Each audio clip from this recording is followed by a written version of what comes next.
So, birding by ear is probably the way that of birding, the mode of birding that most people find the most birds by.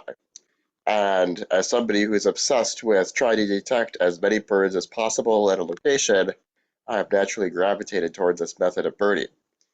But why is birding by ear so important? For me, the reason why it is so important is because it gives you a 360-degree directional ability to detect birds. If you're only birding by sight, you can only look directly ahead, or maybe you have a little bit of peripheral vision to the side, but you're missing everything that's behind you, that's above you, but if you're not looking directly up. You're missing birds that are beyond your sight of your line of sight. If you're in a forest, you maybe only see 50, 100 feet ahead of you. You can't see 300 or 400 feet away from you, but you can hear birds that are sitting or calling from that distance. Another very powerful way to detect birds by ear is by listening at night. It's extremely difficult to detect birds visually unless you're using thermal scopes at night, and even then, you usually can't ID them unless you're shining lights on them, which I would highly not recommend. So now that we've got a couple of reasons why this should be an enticing form of birding for us, let's get started. So you can't become a great earbirder unless you learn the basics first. Usually, the best way to start birding by ear is learning the vocalizations of common birds. I remember when I was 5 years old, and I was playing my Lane Elliott CDs for the accompanying my Stokes Field Guide to Birds, and I was learning mostly the common stuff like downy woodpecker. You'll hear them coming and going from your suet feeders, and they'll give a small little pick call. And it's a great way to learn them from hairy woodpecker.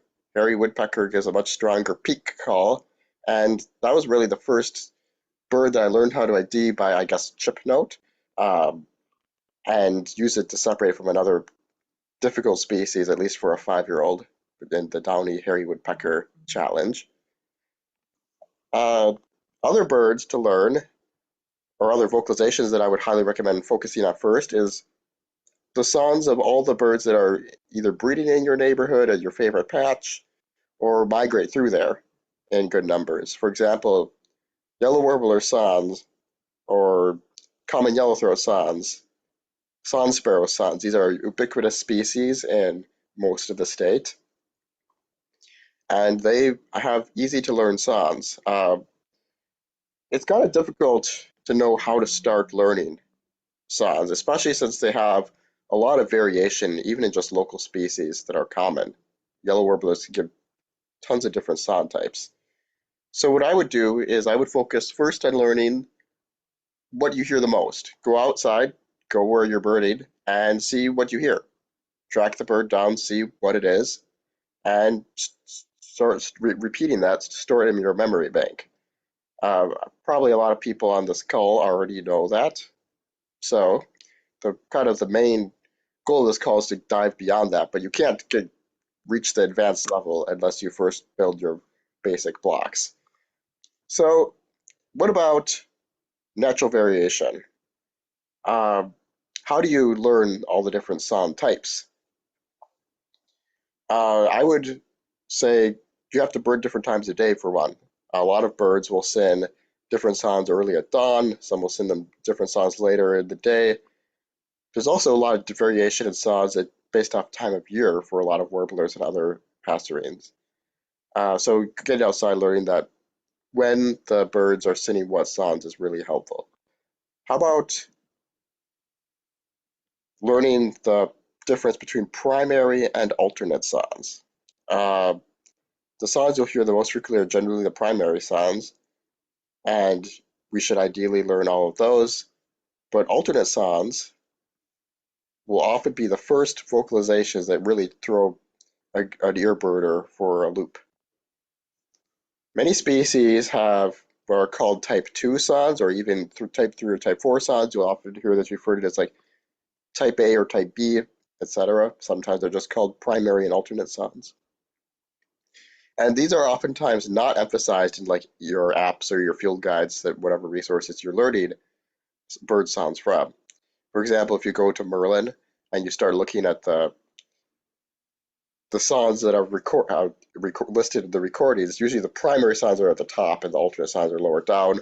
Say if you're looking at your Sibylle field guide and you see a description of song, it's usually only the primary song that's described.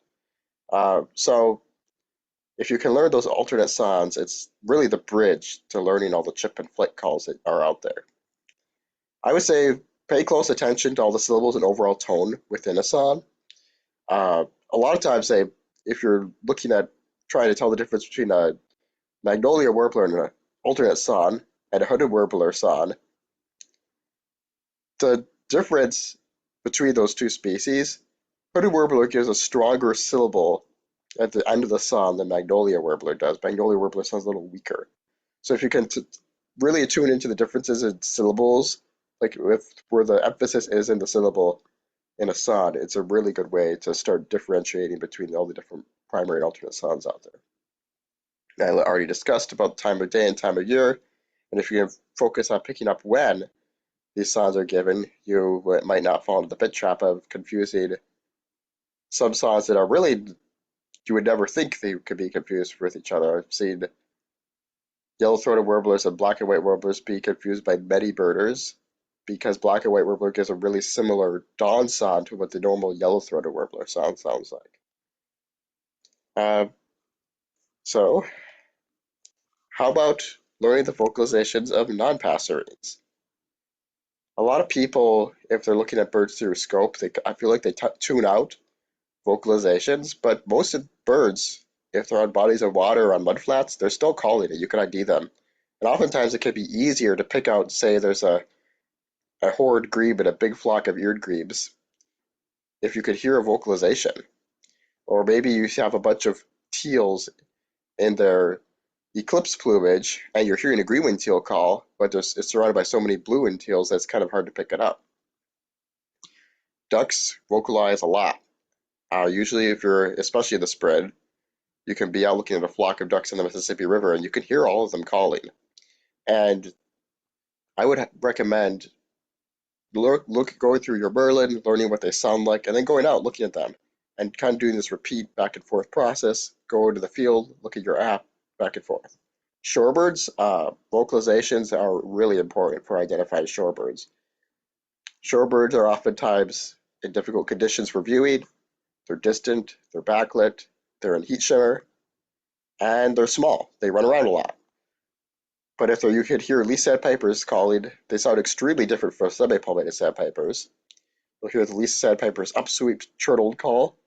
They actually sound more similar to pectoral sandpiper, but pectoral sandpiper gives a flatter call than they do to semi-palmated sandpiper. Semi-palmated sandpiper is usually easier to ID by voice than by sight, and if you're in bad viewing conditions. As I mentioned, horned grebes. I remember the first time I heard a horned grebe, I was very confused. They give us a haunting cry. I was at Vadnais Lake hearing it. It's like the only bird that could be is that horned grebe out there. And then the next fall, I heard it again, and I didn't need to see it before I knew what it was. Waders are some of my favorite vocalizations. They usually sound like they're dying. It's always fun to go out at night and hear the different waders flying over. I've had black-crowned night heron calling from my yard that way. American bitterns, many other species, great blue heron and great egrets have very distinctive calls. So just picking up on the vocalizations that of birds you generally are mostly looking at, not listening to, is a great way to build your skills. Raptors are also give a lot of vocalizations. I can often hear a red-tailed on the prairies before I can even see it in the sky, or a red-shouldered in the woods before I see it. So the main discussion points of this presentation are going to be chip notes and flight calls. So what are chip notes? Chip notes are contact calls generally, or alarm calls that birds give to keep in touch with each other. It's kind of their version of text messaging. They give them year-round. It's not just limited to the breeding season or when hormones are high like singing is. And most birders aren't picking up on them, at least from an ID standpoint. But if you go out with a group of birders, usually I've noticed, even if they're not identifying them, they're still aware of them. They use chip notes to hone into where a flock of birds are. or where a single bird is deep in the brush. They'll hear something and they'll try to see it. But that's oftentimes more effort than we actually need to be giving because usually those chip notes are identifiable. So how do we learn these chip notes that are mythical and difficult to ID? Uh, I would say first focus on the common species or species that are best identified by vocalizations. For example, most birders probably know the chip note of a cardinal, the metallic clicking call that they give. And a lot of birders know the chip notes or vocalizations of empids. For example, people will say, "Oh, are you hip to the pip of elder flycatcher?" Elder flycatchers give a pip note. It's the best way to ID them. They're much more easy to ID from willow flycatcher by vocalization than they are by sight. Least flycatcher and willow flycatcher, same there. It's easier to tell them apart by vocalizations. And least flycatcher gives an emphatic wit call, and willow flycatcher gives a weaker wit call. Acadian flycatcher, same there. They give a strong pacete call that's really distinctive, but it could be a lot more difficult to ID them by sight. So most birders, I feel, know a lot of the difficult birds to ID as chip notes already. So how do we build beyond this knowledge? I would suggest learning by families and focusing based off when species are migrating. For example, it's easier to try to start learning all the chip notes of sparrows separately from the chip notes of warblers than try to do everything at once. So maybe in a fall or spring before all the warblers arrive or after they leave, you can go out and go listen to the sparrows that are calling. And usually you only have like 5 to 8 maybe species of sparrows you can expect, so it's really easy to narrow it down based off habitat types or time of year. And if you can learn a species while it's migrating through your area, or small groups of species, it's way easier than trying to learn everything at once. You'll get overwhelmed. It'll be really difficult. So, for example, let's use warblers as a case study. I'd say the ubiquitous species, the ones that are super common in migration, where you have overwhelming numbers of them, get tons of repetition, are the quickest and easiest to learn. Alyssa talked about yellow-rumped warbler chop notes. They're very distinctive. They're very easy to learn because you'll hear thousands of those call notes if you bird every day in the spring or fall. Palm warblers also have a very distinctive call note, and it's very easy to learn again because they call very frequently. You'll hear tons of palm warblers every migration, and they give a soft spick note that's really clear and liquidy sounding. Uh, After you learn yellow-rumped and palm warbler call notes, it's easier to branch out to the other distinctive chip notes, but maybe they're not as abundant. For example, black-throated green has a really distinctive chip note, but this is one that a lot of birders don't know. They give a low chuck call, and usually you'll hear this at the top of mature white pines. And it's very distinctive once you actually get to hear it. So next time you see a black-throated green warbler, follow it around. See if you can hear it give its chip note. Connecticut warbler, this is the easiest way to find a Connecticut warbler, especially in the fall, is if you know the chip note. They give an explosive eek call that is like unlike any other call note that I've heard in Minnesota. If you're going out in the low brush, thick brush in a dense forest, and you can hear this call note, usually with some extended pitching, you can get one to pop into view, but then the next time you hear one, you should know what it is because it's very distinctive and easy to learn. This is a little more, the problem with Connecticut warblers is you don't hear tons of these in migration, and it can be a lot more difficult to follow around in the forest than a black-throated green warbler, but try it sometime. Another great way to learn chip notes is to study the differences between two species. Say you pick two species that are kind of similar, and you try to tell the difference between them, or try to visualize in your mind what the difference between these chip notes is. For example, Welsh's warbler and Canada warbler can give chip notes that sound like each other to a fresh ear. But the Welsh's warbler, if you compare the two of them, will have a softer kip call. The Canada warbler gives a stronger chip note. If you can learn the difference between two species, it'll help you kind of build this map in your mind of what all the different chip notes sound like. For the extremely similar, which there's a lot of, unfortunately, you have to group these together and learn the spectrum of differences. For example, bay-breasted, black pole, black birdie, and yellow warbler, cerulean warbler are all extremely similar in their chip notes. So how I learned these is I would go and I would write it down in my notebook and say I would follow them around them. I knew what they were similar from listening to Earl, but then getting the experience in the field with bay-breasted versus blackburnian helped me learn that bay-breasted has a sweeter sounding chip note than black-burnian warbler, and blackpoll warbler has a weaker, lower chip note, while blackburnian sounds slightly higher pitched. Yellow warbler has probably the most emphatic chip note of these very similar chip notes, and then cerulean warbler, which I unfortunately haven't heard tons of, but based off my experience, it sounds in between blackpoll and yellow warbler in the strength of the chip note that it gives. So if you can get a mixed flock of warblers, listen to all the different sounds and try to train your ears in the how strong the chip note is, what the pitch of the chip note is. See if you can pick up a distinct difference in if the chip note is going down slurred or up slurred is really helpful.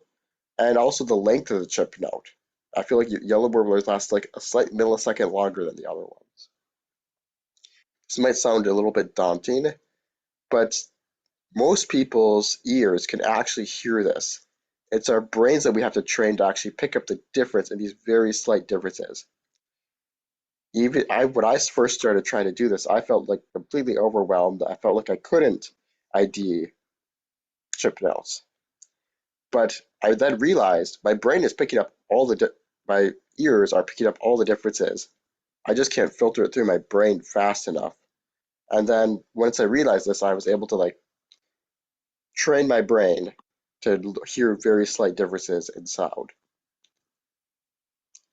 Most people won't believe this, but sparrows are actually easier to ID than warblers.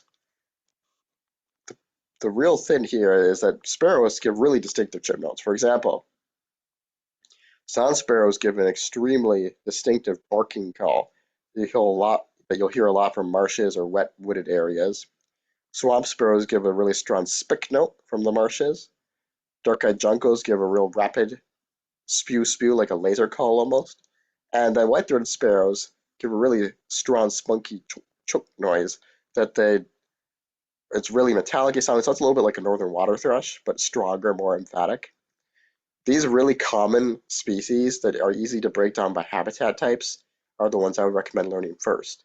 If you're in a marsh and you hear something that's giving a strong spick note, it's probably a swamp sparrow. There's not much that gives that note from a marsh. Uh, there's other species that are easy to learn too, but they're not as common during the summers or winters in Minnesota, so it's a little more difficult to get the repetition that you need. For example, Lincoln sparrows, Harris's sparrows, fox sparrows. I'd recommend looking these up on Merlin, following birds around in the field, and you'll realize that the chip notes are actually pretty easy to learn if you can segment them in your brain or on a piece of paper even to visualize it. Uh, there's some sparrows that are more difficult to learn. For example, telling the chip notes apart between chipping and clay-colored sparrow is more difficult than between the other species previously mentioned. And Ammonitsa sparrows, like Nelson sparrows or LeConte sparrows, or Ammodramus, like grasshopper sparrow, can also be a little more difficult to learn, but it's doable. If you are on the wintering grounds in the southern United States, or even in migration in the fall, if you walk through fields and listen to what you're hearing and try to see if you can flush it up and see what it is a great way to learn them. And again, I would emphasize using Merlin not to record the birds to ID it, but go using those in-app recordings to listen to what they sound like. And habitat clues cannot be stressed enough when trying to learn sparrow chip notes.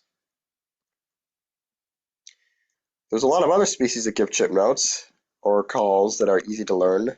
Flycatchers, I previously mentioned some Epidinax flycatchers. Vireos give a lot of different strong, unique chattering sounds or alarm calls. Red-eyed vireo is really common to hear even in your backyard if you live in anywhere near deciduous forest. Warbly vireo gives very harsh calls that you can usually hear from a lot of sides of trails in city parks.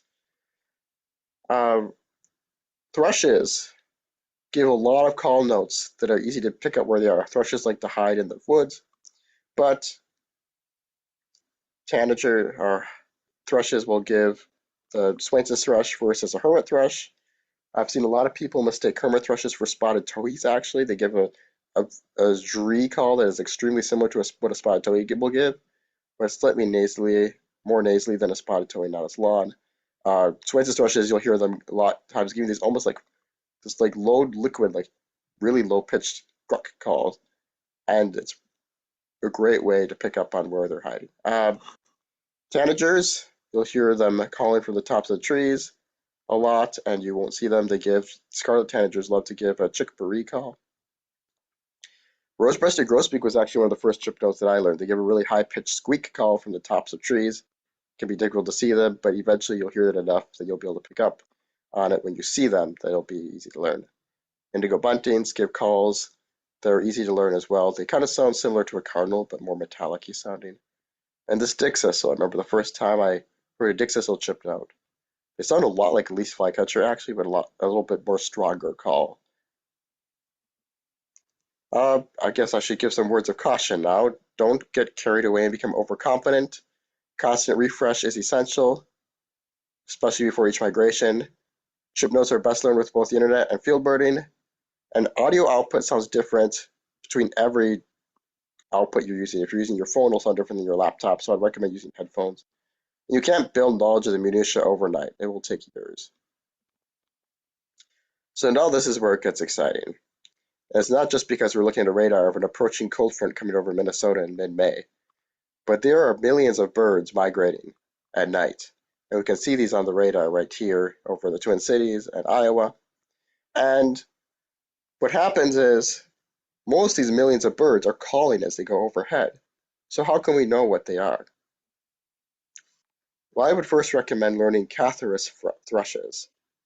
This is the first one that birders really figured out. This is only about 30 years ago that this became widespread knowledge. Swainson's thrushes, the spring peepers of the air, they give this high swept or low compared to like warblers, but a higher up sound than a lot of thrushes will give. It's a real clear sound, sounds like a real soft peep call that's upswept. Veery and gray-cheeked are very numerous as well, like Swainson's thrushes. But Veery will give a stronger and a little lower pitch veer call, while gray-cheek sounds nasally and higher pitched, thinner call, a descending jeer. And then hermit thrush is very unique for a thrush. It sounds almost like a snow bunting. It gives a descending tew call. It's really clear. But there's a lot of calls from other birds that sound like thrushes. Rose-breasted grosbeak, they are extremely diverse in the vocalizations they will give while they're flying overhead. They give a really fat burry sound, but also give clear upswept calls that sound almost like a Swainson's thrush. They'll give downslurred calls that sound like veeries. So if you hear a sound going overhead that's kind of like lower pitched, you don't know what it is, there's a good chance it's probably a rose-breasted grosbeak. Sometimes you can hear hundreds of them migrating over the Twin Cities or Duluth at night. Scarlet tanagers, they don't call a lot in flight, I found, but they do give a did-yip call that sounds hound thrush-like in quality. Baltimore Orioles and other species, it doesn't call a ton, but you'll hear their eek call. It sounds a little bit like an upswept veery, or maybe a bit like a bobolink. And the bobolinks give tons of vocalizations, and it's usually the best way to hear them, or the best way to detect them when they're flying, even in the daytime, because they fly so high during migration that you'll hear their wink calls. You can hear it's a big flock too, but you can never get on them. There's some other calls that are distinctive, but they don't fall into that thrush category. They have flat buzzy calls, and these, generally in the Midwest, it's indigo bunting. If you're in the South, you'd have to deal with painted bunting, which sounds all very similar. As I don't know how to ID the two, but here in Minnesota, indigo bunting stands out.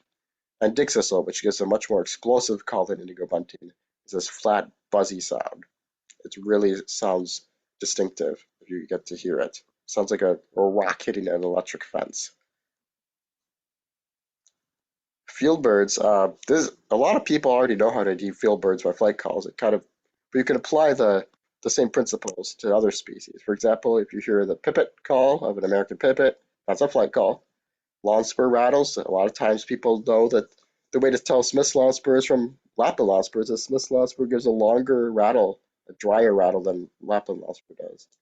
And snow bunties will give clearer tew calls than, say, the huskier tew calls of lawn spurs. Then there's, of course, the familiar Seelick call of hornlark. Finches. This is another group of birds that a lot of people know how to ID by sound or their flight call. already, but don't realize that they're IDing flight calls. For example, the tick calls of purple finches, the muffled machine gun bursts of redpolls, the spew calls of siskins, even grosbeaks and pine grosbeaks. If you go to Saxon Bog in the winter, you'll hear them calling a lot, giving their flight calls to feeders. And crossbills. A lot of people already know that of the different crossbill types that we want recordings of on eBird so we can tell the different status and distributions of the different crossbill types because maybe someday they'll be split into their own species. Warblers. Um, warblers are very difficult to learn their flight calls actually, but it's not impossible. I've heard a lot of even really good earbirders say that it can't be done, but it actually can be. The way to learn warblers is to split them into groups. For example, I had split them into double-banded upseeps. So if you look at the spectrograph, you can see there's an overtone to these flight calls. They sound a lot clearer than a lot of other warbler calls, and they're ascending. When you're thinking about warblers, the way to do it is think about what direction is the pitch going? Is it going up or down? Is it a clear note or is it a more buzzy note? What's the length of the call? What's the quality or the tone of the call? So you have the slightly harsher Tennessee warbler with these double-banded upseat is definitely the harshest of these four species. Nashville warbler gives a weaker sounding call. Orange-crowned warbler's call note is a little more tinny than the other four. And then black-throated greenstones has this distinct hollow sound, like it's almost like a little, like a glass jar or something being hit. There's the rising buzzy zeeps. Northern water thrush and Connecticut warbler are the two strongest, longest calls of these. Northern water thrush is super distinctive if you ever get to go to a spot with morning flight. You'll hear they're going over in late August or early September, giving these explosive calls. Black Burnian and bay-breasted warblers give really short flight calls, but bay-breasted is a little sweeter than black Burnian. It's, with training your ears, you can pick up the differences pretty easily. Magnolia warblers, I feel, are kind of like the kryptonite for a lot of flight calls because they're extremely variable. But generally, Magnolia Warbler will be a slightly longer call and they sound a little flatter than the other rising buzzy zeeps. Yellow Warbler and Blackpoll Warbler differences are the most difficult for me personally, but Yellow Warbler sounds a little bit stronger than Blackpoll. There's the descending calls. For example, Cape May, Northern Parula, and Pine Warbler all have descending calls that are pretty distinctive. Northern Parula is a really sharp downslur call. It sounds a little bit like a chickadee call, but the calls that they'll give while they're flying. Cape May is a little weaker downslur, and then Pine Warbler, we don't hear tons of them, but they're a little flatter. Some other distinctive flight calls are red stars, chestnut-sideds, Wilsons, Canadas, black-throated blues, ovens, and black and whites. I'm kind of running out of time here, so I don't get to go on the differences between those, but feel free to hit me up and I will be happy to talk about that. And then sparrows, the same principles apply to warbler calls. You kind of break them down into if it's descending, if it's buzzy, if it's flat, if it's ascending, and that'd be the first group: Savannah sparrow, tree sparrow, American tree sparrow, field sparrow, and Harris's sparrow. Buzzy descending is LeConte's and Nelson sparrows. LeConte's is super easy to pick up on flying overhead at times at night. I've got these birds in my yard because they give a long descending buzzy call. Flat calls, grasshopper sparrows and the Lincolns and swamps. People really don't know how to ID Lincolns versus swamp sparrow by flight call yet. And then the ascending calls: fox sparrow, silent sparrow, white-throated, white-crowned, chipping, and clay-colored. So that's it for me. Or I got one more group to go over. The non-passerines, and all these birds will call at night. Unfortunately, I don't have a ton of time to go over the different things, but one of my favorites that I want to touch on before I wrap up here is Virginia rails. This is a species that calls a lot during nocturnal migration in late April, and they give a vocalization in flight that we really don't hear a lot from them on the ground. It almost sounds like a tern, this descending jeer call. And if you go out at night and are able to record it and look at spectrograms on Macaulay Library, you can realize that you can get dozens of Virginia rails flying over your yard at night in the Twin Cities. It was mind-blowing to me when I discovered this. So hopefully I've inspired you to go out and listen to some birds and learn some new things. Maybe we can discover why the birds even give flight calls, or how the different flight call types have developed. Can we learn more about migration routes? And can we protect important flyways? Maybe we can even learn more about how birds navigate. Guess I'm ready for questions if we have any. These are the people here listed here who taught me the most about flight calls, and it would be remiss to not acknowledge them. We do have a few questions, Ezra. Um, it looks like there were two questions about IDing a downy versus hairy woodpeckers by drilling sounds, or just woodpeckers in general by drilling sounds. Yeah, you can ID woodpeckers by drumming. Usually the smaller woodpeckers will give faster drums or weaker sounding drums. Uh, for example, downy woodpecker sounds really almost like a rapid machine gun, while pileated woodpecker sounds really heavy and slow. Uh, you can even tell like black-backed and three-toed woodpeckers apart from hairy woodpeckers because black-backed and three-toes get faster at the end of their drum.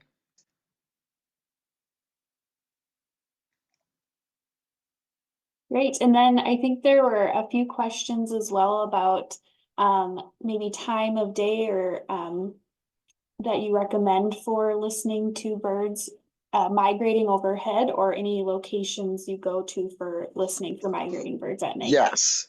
So usually the best way to do this is go at night to a parking lot that's well lit and quiet. I really like church parking lots or school parking lots because they generally have lots of lights. They disorient birds and the birds start calling if there's a lot of lights.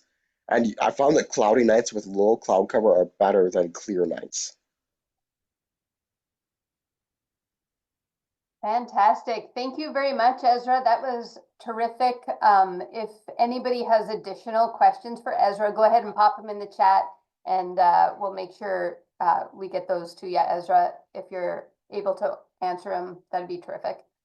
And I think we could have a whole series of Ezra's birding by ear classes. That was awesome.